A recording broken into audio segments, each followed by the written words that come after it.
All right. Hi, this is Vicki Draper, author, certified healer, and animal communicator. And we are connecting here for animal messages, what your animals want you to know. This is episode 21. A little to the left, please. And I have a guest here with me, Lola Michelin from Northwest School of Animal Massage. Welcome, Lola. Thank you, Vicki. I'm really excited to be here today with you. Yes, thank you, because we are here to celebrate my upcoming book, Heart to Heart, How You Can Heal Your Animal Through All Stages of Life.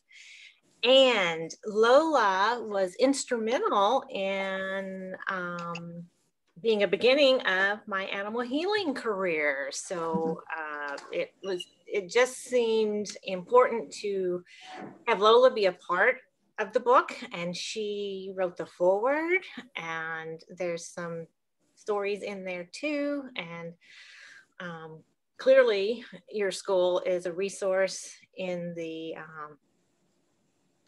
book as well. So, well, yeah. And thank you so much for letting me be part of the journey right from the get-go. So this was 19 years ago, because I was pregnant with Miranda, who is now 18.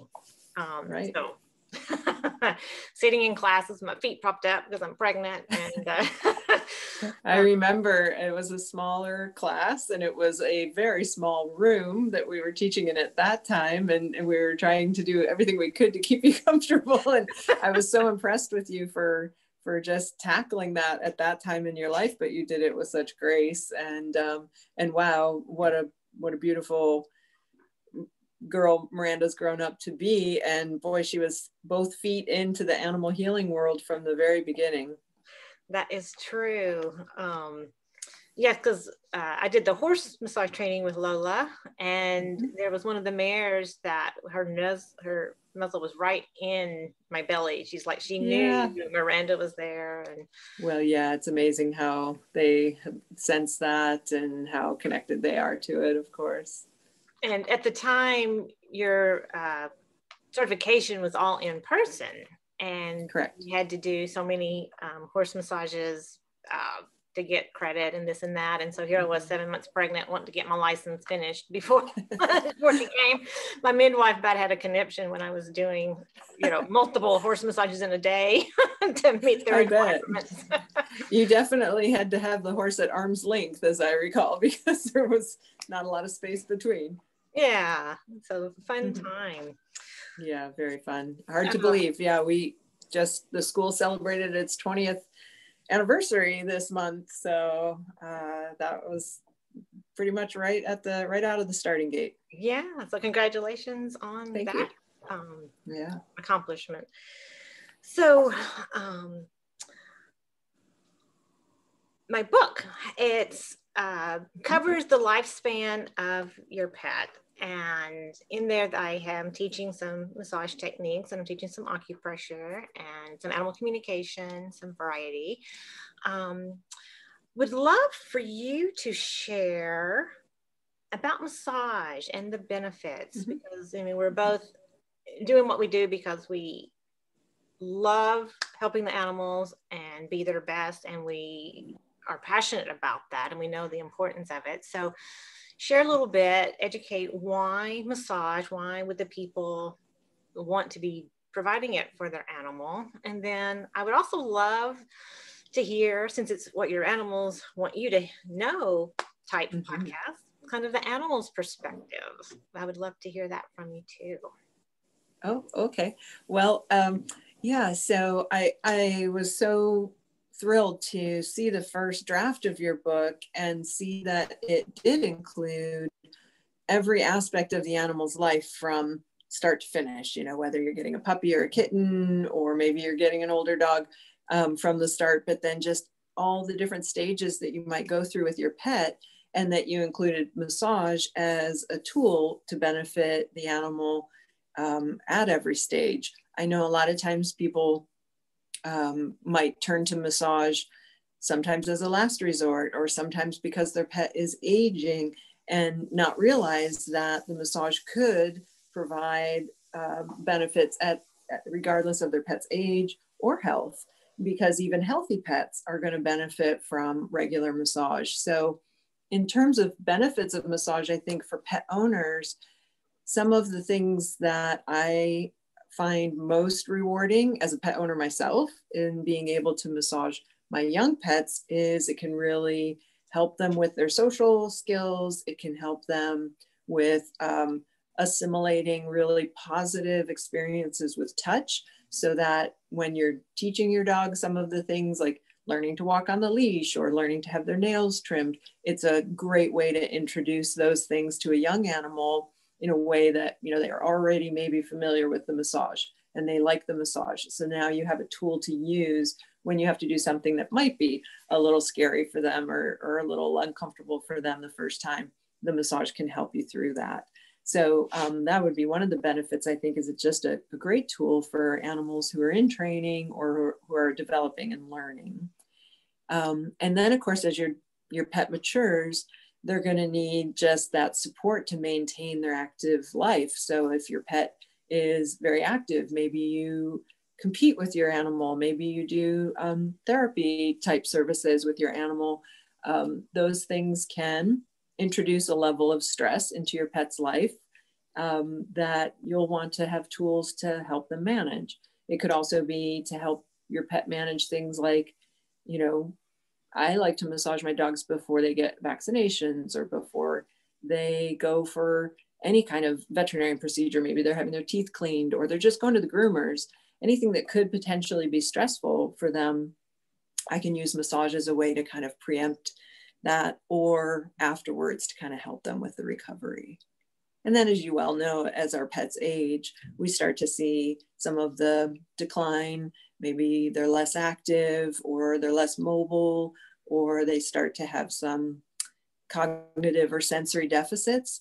Then if you've been massaging them the whole time you've known them, they're already familiar with that. It's going to be a really nice way to just kind of give them some sense of security, sense of safety, to just really feel the love that you're feeling, even though we may be sad about them getting older. We might be sad about not being able to do the same activities with them anymore. Now we have a way to spend time with them where we're really sharing not only that love and gratitude, but also just sharing the physical health that the massage can provide. Yeah. Yeah. And then I was just getting visuals of a lot of my clients that when they're getting the massage and they're just rolling over and they're directing and they're just really getting into it. Yeah, that's right. You asked about like the animal's perspective, and I think that's one of the things as a human massage therapist as well, and I know you work with people as well.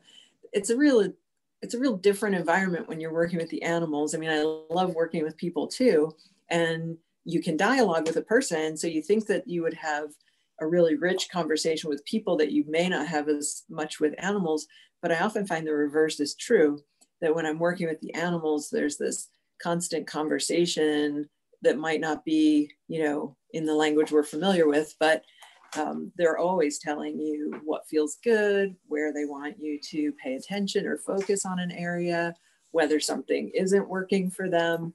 And it's always rewarding to watch for those cues that they give us and the ways that they tell us what is working and what is not. And most of the time I find that once they know your intention and once they appreciate that you're there in, you know, as a massage therapist, I mean, I work a lot with horses and I also work with some exotic species.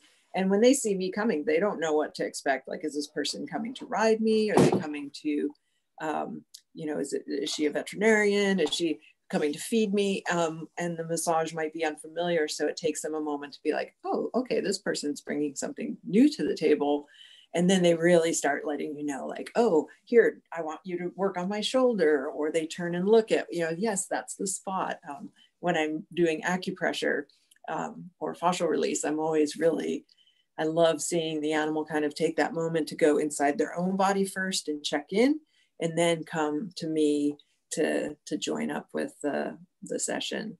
So I think that's how they kind of let us know that, yes, massage, acupressure, all of the therapies that we use, they're very receptive to it. And they're also very intelligent about what is serving their body and what is not. So I don't have to guess like, oh, should I be using a different technique? I just have to let the animal guide me once I'm introducing things. Yes, they are so self-expression. And you talked a lot about the physical benefits with the massage, which there are. One of my specialties that has come into play is really working with calming anxious animals, and really helping with the behavior. That it also provides that nice calming effect, and giving the animals more of a sense of a power, their empowerment. So I like working with them from that angle as well. So it's not only physically, but they're then, behaviorally just feeling much better. Right. Well, so many times, don't you think it's true that their emotional body is what's creating the physical manifestations that we see as posture, or, if they're anxious, of course, that's going to have an impact on their muscles and their connective tissue, especially their fascial system. If they're confused, which I often find some of the horses that I work on, they're just confused. And so their behaviors might be misinterpreted as being sullen, or being, not cooperative, or being aggressive, when actually the animal's just confused. They don't know what's expected of them, or what people are asking. And you provide them a little clarity, or even just witness for them that, okay, I see you're confused. Where can we go from here? Then a lot of times that really helps to address those behaviors or reduce their anxiety. Absolutely. And that comes to mind, the rescues, because I find that a lot with the rescued pets, because they're like, don't know what their world has just changed. They don't know why they've been in a shelter. They don't know why they're in a new place. And that's a lot of another place that massage. That's a great point, because really positive changes for your animal can be stressful or confusing to them. We know when we bring an animal home from the shelter that, we're going to love you, and we're going to give you good food and a safe environment, and you're going to have, toys and all that. But they don't know that. They just know they're not where they're used to being. Yeah. And so that can be really a confusing time. Yeah. And so that brings up I do give some tips in my book, Heart to Heart, on those situations. So that you can help your pets with that new transition. That's true, because as you mentioned, the book contains some acupressure points and some basic acupressure tools that can be such a quick relief for an animal in a situation, in a given situation, whether it's in a medical emergency versus just going into an environment where they're unfamiliar or getting scared or spooked by something. I find the acupressure is just such a rapid response and so easy to do, that's a really valuable tool. And I think that's great that you shared it in the book, because many times I think pet owners are and horse owners maybe a little afraid to take on something that seems, it's unfamiliar, but it's also very big. And for sure, like to study acupressure or to study acupuncture, that's, there's a whole methodology and a whole tradition and science behind it that takes months and months, maybe even years sometimes, to learn. But that doesn't mean that there's not simple tools that you can use right away. You won't have necessarily all of the information behind it, but you'll get the response that you need. So I think that's great that you parsed out those little nuggets from your vast experience to give owners tools for their pets. Yes, thank you for bringing that up, because yes, it doesn't negate the need for a professional massage or acupressure session. These are tools that's empowering the pet guardian, in the moment, or things they can do at home. And there's still a lot of benefit then with the professional, because there's, like you said, much more education, knowledge, experience, more tools than are just in the book that we use too. So, well, and the informed client, like if I have somebody who's bringing their animal to me, if they also have some tools, they're much better equipped to let me know when things are going the wrong direction, or to observe things or be aware of things as they're developing. And we all know, as pet owners and horse owners, the sooner you know you have a problem, the more options you have to managing it or treating it. So I think, again, like with my clients, I often train them to do basic massage. And again, I think it's great that the book offers them some basic tools that give them a much better view into what their animals are trying to communicate to them, so that they can know when it's time to call in a professional. And, you know, same for us, like our level of skill and knowledge, we still know that sometimes what we observe, we need to call in the vet, or we need to let the person know, like, yeah, this needs a little more more of a team approach. So yes, absolutely. And so your school teaches fundamentals of massage to help pet guardians learn some tools. And great minds think alike. I offer, I call mine basic animal massage, or sometimes animal massage 101. And awesome. So folks listening and watching, you've got two great avenues to get support here for your pets. So share, I think you've got an upcoming one. Is it February? February 28th, we have our fundamentals of animal massage class. It's a one-day workshop. We go over some of the things we're talking about here today. What are the benefits? What are some basic tools that you can do? And how do you know when to work with a professional, and how do you find a professional that you want to work with? So we offer that class throughout the year, but the next one is coming up in February. And if people aren't able to, access that class or your class, we have also lots of graduates who teach similar things. So I think it's really beneficial for any pet owner out there to try and find a basic animal massage class that they can take. There's some online classes, but I don't think anything replaces, being hands-on and having somebody able to tell you, like, yes, that's good pressure, or yes, that's correct. But there's lots of ways to get the information online and then take a hands-on class.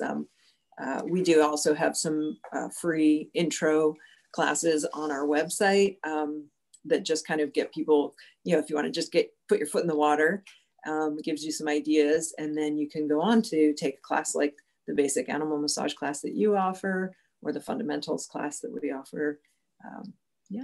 Yeah. And when is your class coming up? Well, I've got one coming up next week, January 13th. Oh. And I do offer this pretty regularly. So it's always good to just check the website. And is my face coming through blurry for you? A little bit. Yeah, I don't know what happened with my camera, so I just want to acknowledge that. I'm still continuing the interview, but my camera is. You got the Vaseline over the camera. It's making you look very youthful. So not sure what's going on with technology, but the content here is what's important. So, yes. So for Lola's information, you can go to www.nwsam.com. And for my website, you can go to www.healingyouranimal.com. So 2 places for great resources. The interesting, fun news is you can pre-order your Heart to Heart, How You Can Heal Your Animal Through All Stages of Life book now on my website, healingyouranimal.com. Go to products, select books, and then you'll see my first book there, and then my upcoming second book, Heart to Heart. And when you pre-order it, you will get an autographed copy, and it'll be mailed to you. So it's the release date, we're looking at February 2nd. So then I can get you your autographed copy by February 8th. So any Valentine's I gifts. can't wait to get mine. Yeah, any Valentine gifts that you're looking for. This would be a perfect great Valentine's gift for your pet owner friend. Yeah. Okay, so and I have to say, I'm so I'm not sure what the right word is, but I'm always just very impressed by your go-to-itiveness on these things, that the book, your former book, and now this book, and the other tools that you've put out there for animal lovers to use. One of these days I'm going to get my book published, one of these days, but I take great inspiration from the tools that you're providing people. And I think it's just outstanding. So I really highly recommend Heart to Heart to anybody with pets or thinking about getting a pet, for sure. All right, well, thank you. And then there's a story in my book that would be 13 years ago now that happened at the Northwest School of Animal Massage. Because Miranda was in kindergarten, and so I got her kindergarten class to do a field trip out to your school and facility. Yeah. And they was at a barn, and so they had lots of horses, and so the class of kindergartners got to learn all about that and pet the horses and see a demo. And so the story is coming from Lola and I were talking about acupressure, where there's a bladder meridian, and tracing that has many health benefits. And even though the kindergartners were in all of their excitement and running around when the demonstration was happening, I could feel the energy when the bladder meridian was traced, just so peaceful and calm. The horse was just loving it, and it was so palpable. That has just stayed with me for all of those years. So just the power of tracing the bladder meridian. And so something so simple, and yet it is often the case that the animal is just entranced during that moment. And whether I use that as a way to kind of start or open a session or introduce myself to an animal, or if it's later in a session when I'm working with an animal that I need to go back to the bladder meridian to just check in and see, how the energies are in the different systems. It's just such an amazingly powerful tool. And it's a good reminder to me all the time that because I have a very kind of, sometimes I was Western trained, I was a vet tech, and I went to Michigan State University to study animal science on a pathway to veterinary medicine. And so I have that science base ingrained in my body, but I'm constantly reminded in the work that we do, and bladder meridian is a great example of that, of how, energy is science as well, but it's just always there waiting for us to tap in and follow it and play with it and, adapt it, change it, be a conduit for it. I think that's one of the things that's the most rewarding as an educator, is seeing when students tap into that. And that first moment where they're like, oh my gosh, it really works. Yeah. And so, so it's a simple technique, powerful tool. And that's what I like. That's what I've liked that's what I've provided in the book, is like simple and powerful, so that I've honed it down to where you as a pet guardian without the official training, can use these powerful things in a simple, effective way. And it really kind of opens up the awareness that, like, if you have this one small tool, one piece of a bigger piece, and you get really good results from that. Just imagine when you do bring somebody in that brings the whole picture to it, the effects it can have for your animal. Yes. And not only the animal, but as you know, when we work with animals and their people, we see how that relationship changes and grows through the body work. And we see not, whether I'm doing the body work or the owner is doing the body work, there is a shift in that relationship that opens a lot of doors for them. And, you know, I know lots of people who maybe when they first used massage, they weren't thinking of it in terms of a relationship builder. They were just looking for a physical benefit or a relaxation or some, you know, reduction of anxiety. And then they realized, wow, this improves my training with this animal. It improves our, you know, it contributes to our competitive goals. It contributes to the time we're apart. So, you know, perhaps you have a dog with separation anxiety. Massage and acupressure might be a tool, along with the other things that you talk about in your book, to helping your dog manage when you're not around. Yes. Yes. And yes, the tools in this book, my first book, Bridging True Love Connection and Healing Between You and Your Animals, has a whole chapter on calming techniques. So, yeah, between the two, I've got a lot of things covered. Yeah. So it is amazing for a smaller book, how packed full of information it is. Yeah. Well, that's, yeah, I like kind of getting down to the common denominator. So it's so good to have you here. And Lola is going to be hosting a book launch at the Northwest School of Animal Massage. And we're going to do that on February 4th at 2:30, I believe we said. Yes, anyway, you'll hear more from Lola about that. And so be on the watch out. And I'll be announcing it too, sharing the posts. And so thank you so much for being here today, Lola. Oh, it's my pleasure. Always. So before we wrap, are there any last minute, something that's just burning that wants to be said, like a golden nugget or something to take away? Well, let's see.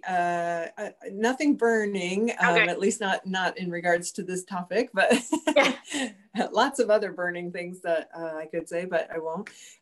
But yeah, I think earlier we were talking, and one thing you mentioned is that in the past year, we've had to change a lot of things about our approaches, both you and I as business owners, as educators, and as therapists. And I'm sure that's true for everybody. And as pet owners and horse owners, we've had to change maybe some of the ways we do things or how we do them related to the pandemic. We certainly had to make a lot of changes to, how we conducted classes. And the one takeaway from that, for me, one of the takeaways was, well, it was great because I did get to spend more time with my staff, which I really enjoyed during the summer months, because we had to have so many people on hand in order to teach a class under the new regulations, that we had more teachers available than normal, which was great for students, but also great for me. And every one of us noticed that our relationships with our animals really took on greater significance in the situation that we were all in. And so I'm sure that's true for a lot of people out there listening and watching, that you became more conscious of your animals, maybe just because you were home with them more. And so you were seeing how they spend their days, or you were, taking them for walks more often because that's how you got your exercise and you had the time to do it. Or I know with me, I was home more. I wasn't traveling to teach as much. So I had more time with my horses than I ordinarily do, just observe them, not necessarily to be riding or working on them, but just to be with them. And so I think your book is very timely because people's animals are, I think, front and center after the year we've had. Yeah. Oh, thanks for that reminder, because we did talk about that before we started. And yes, that is a big part of Heart to Heart, because it actually opened my heart more.